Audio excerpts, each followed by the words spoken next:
Oh, What you said earlier that the minister had a very candid conversation with the president. You were alluding to parang kumbaga ito yung standard that very clear communication. Could you yes. characterize to us Actually, they went into specifics of which I cannot discuss, and there was a clear consensus on our way going forward, even details and specifics. follow up to that? How do you and how did the president feel following that meeting with the No, minister? I did not know the president's. I was surprised and pleasantly surprised and very, very grateful for the president's convergence with our advocacies and his strong leadership in pursuing bilateral and regional security interests of the Philippines and full support for our partnerships. You can even ask me. You can even ask me about the statements made by, the no. The Toboso thing. There was a reaction to my statement. Yung Laur ba? Negros. Negros. Laur. Hindi That yung Laur happened din, in sir, 90. kasi may gustong magpatanong din. Ano yung Laur? Yung missile launch natin, yung Tomahawk, yung community kasi parang sabi ng ibang groups are being turned into a playground, military exercise playground. So, If they view our defense exercises and our resilience exercises as playgrounds, I do not really see the maturity for them to advocate such. If they do not realize the purpose, then they are either mouthpieces of something else or allies of people whose interests are contrary to our Philippine security interests and for the development and resilience of our exclusive economic zone. and I do not see how these exercises you can even reduce with due deference to our men and women in uniform and the members of the department can be euphemized as a playground. Tsaka syempre safe naman yung sir, yung pag-fire ng missile. Of We course, ensure the safety if of the community. ever a missile is fired, we make sure that there is no damage to anyone. Just one last Unlike other countries that keep on launching missiles and landing elsewhere.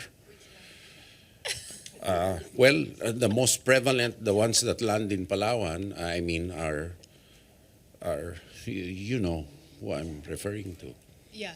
And yun nga, yung Chinese embassy is becoming quite aggressive with its statements recently. May mga back and The forth. more aggressive they are, that is a sign of their ineffectiveness and frustration because they're not getting their contrived message across. The Filipinos are mature, are really a mature and miscalibrated audience on the part of the Chinese. Oo, pero kaya po ba ng Japan and Philippines alone, since preoccupied din ng US sa Middle East, to ensure yung deterrence sa ating region? No one country can do deterrence. And the more partners that are converged, that's why the message earlier was convergence, the stronger we are.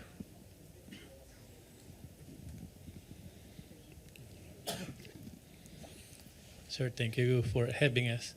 Sir, quickly, can we get your reaction to what the Japanese minister said about Japan offering these Japanese destroyers in the future, no, after discussions? How many such destroyers is the Philippines We're working seeking? on the finer details. We agree in principle to whatever the Japanese are willing to transfer to us, and let's wait until the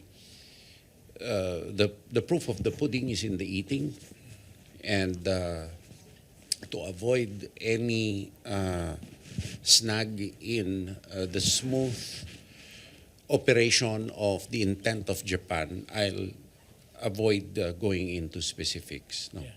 But I condemn the vilification of Japan, belated vilification and inappropriate reference to the past by China's over-reliance to warn us and to smokescreen what they themselves are despicably doing right now.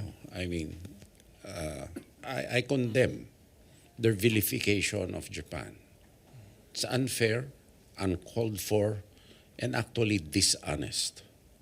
Sir, and also, can we get your comment on Japan's historic decision last month to lift the ban on the export of their Well, it is combat weapons? indeed a reaction and a realization of the need to converge for regional peace and stability. As my answer was to the earlier question, that no one country can do it alone. We need to converge, and by converging we mean interoperability too. And the ability of a country such as the Philippines to access higher technology in affordable terms.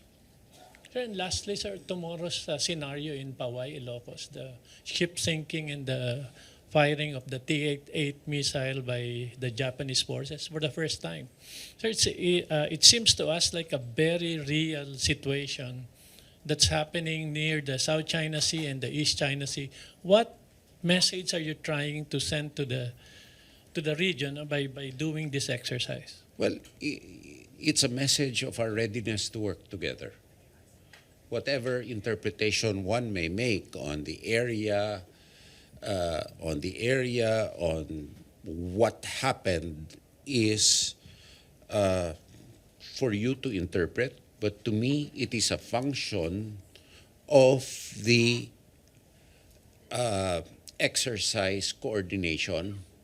All the exercises were functions of the planning for the exercise, and we will gauge after the commencement of the exercises whether the initial goals were met by the activities and how well we executed the activities and how well we responded to problem solving and how fast we we resolved the issues.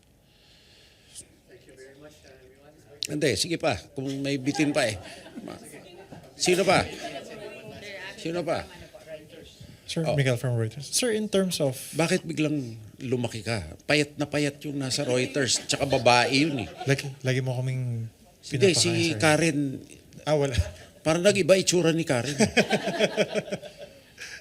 Nasa London, sir, si Karen. Sir, in terms of timeline, because you signed here a statement, could you just give us a preview without, providing the sensitive details of the next steps in order for us to reach our intention to procure defense materials from Japan? Oh, the next steps will. There are working groups already finalizing the details of potential transfers, and and there will be future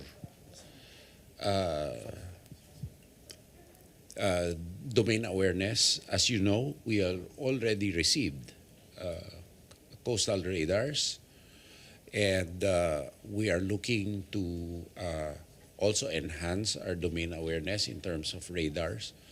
And we are in discussion phase for that. Sir, And we need it as soon as possible. Sir, related to that, is there a progress in, correct me if I get the term correctly, about the proposed one theater concept where you view both the East and South Chinese as one that's theater? essentially what we're doing right now.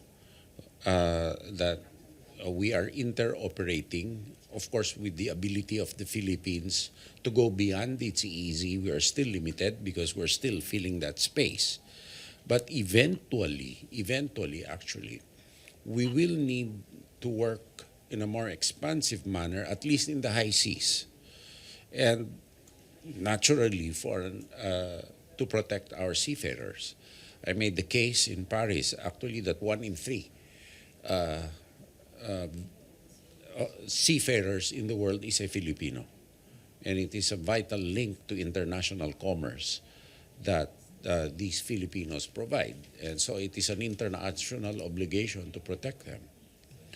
And we have witnessed the effect of the war on Iran on our supply chains. So we have to adjust to that, building new storage facilities, not only for the defense ecosystem, but for national storage for reserves, and to secure also the sea lines of communication and the vessels actually to bring them in. Thank you, sir. Sir, from Bloomberg. Oh, sige.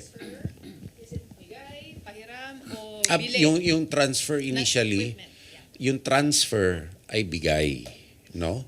Pero ngayon, pwede rin tayo bumili ng defense equipment kasi hindi na sila constrained na mag-transfer. Pero may guidelines yan. Kailangan aligned ang bansa sa kanila at nangingilala ng parehong mga prinsipyo sa ilalim ng international law. No?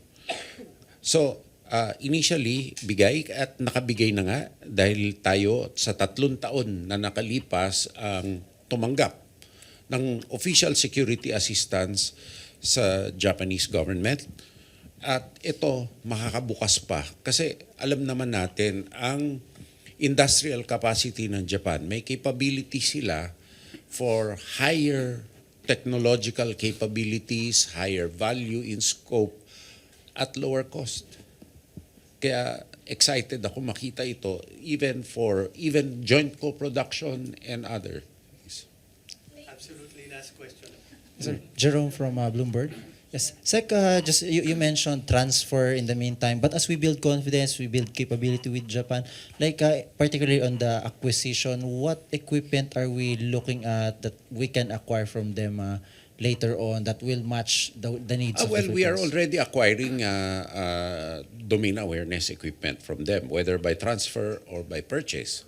And it stands to reason that it's reasonable because you have to have one picture in either your air domain or your sea domain that we converge in one data system.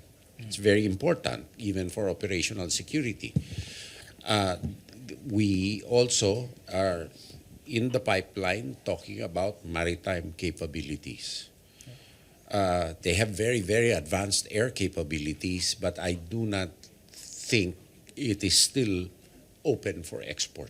Okay. And lastly, Secretary, the transfer of the Abukuma class and then TC-90, will it happen this year or at least start this year? Well, we look forward to them. The TC-90 have already been transferred, right? So if there are additional ones, that's something that we look forward to since the Navy already has the expertise for it. We should want to upgrade to, no?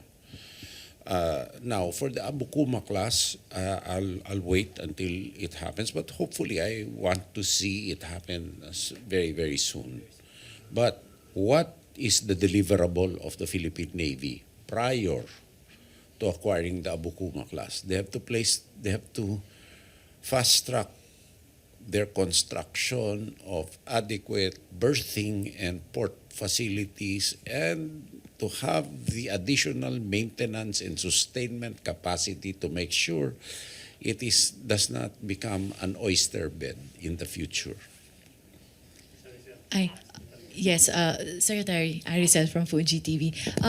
Minister Koizumi mentioned during his opening statement and after hearing this press conference statement, he mentioned that he wanted to deepen the relationship or further the relationship, bilateral relationship with the Philippines. What other areas of cooperation was discussed or is Japan looking at? Thank you. Well, as we deepen the relationship, we converge more on technology and capabilities.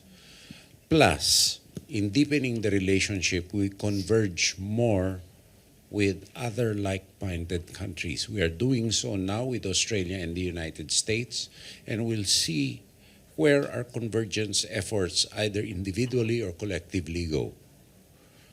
Like the Philippines, for example, we are already, we hope to witness by this year the coming into force of our SOBFA with Canada and with New Zealand. And that is a point of convergence between Japan and us once again with these two countries. And hopefully with France, hopefully with, to complete the Indo-Pacific chain with India and other like-minded countries. Okay, thank you. Thank you.